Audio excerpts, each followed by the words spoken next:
একসময় বাড়ির আঙিনায় দু একটি গাছ, কাঁচা হলে সবজি আর পাকলে ফল। এর পরিচিতি যেন ছিল এতটুকুই, কিন্তু বদলেছে সময়। পুষ্টিগুণের পাশাপাশি বাজারে এর চাহিদা ও বাণিজ্যিক চাষ বাড়ায় এখন লাখ লাখ টাকা আয়ের স্বপ্ন দেখাচ্ছে কৃষককে।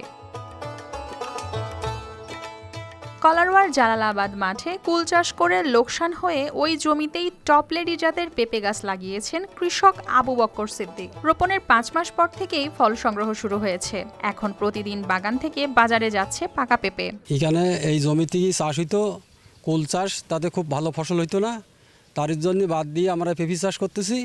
পেঁপে চাষ খুব সৌন্দর্য, আমরা ফল পাচ্ছি বা দামও ভালো পাচ্ছি। কৃষকের দাবি প্রতি কেজি পাকা পেঁপে বিক্রি হচ্ছে 80 থেকে 90 টাকায়। বাজার দর ও ফলন ঠিক থাকলে পুরো মৌসুমে 16 থেকে 32 লাখ টাকা আয়ের প্রত্যাশা করছেন তিনি। কৃষকরা চাইলে পরিকল্পিতভাবে এমন সুন্দর পরিবেশ মেনটেন করে রক্ষণাবেক্ষণ করে যদি পেঁপে চাষ করা যায় তাহলে চাষিরা লাভবান হবে।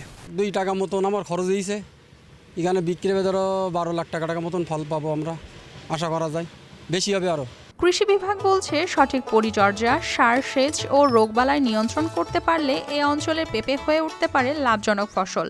এই জায়গাটা যেহেতু উঁচু, এই জন্য ফলনটা ভালো হয়েছে, কিন্তু আমাদের অনেক জায়গায় আছে যেখানে একটু নিচু, সেই জায়গায় কিন্তু এভাবে করতে গেলে বা কিন্তু তারা সমস্যার সম্মুখীন হবেন।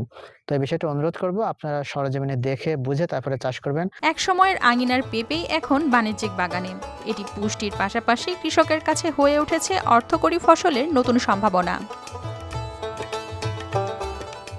News desk, RTV।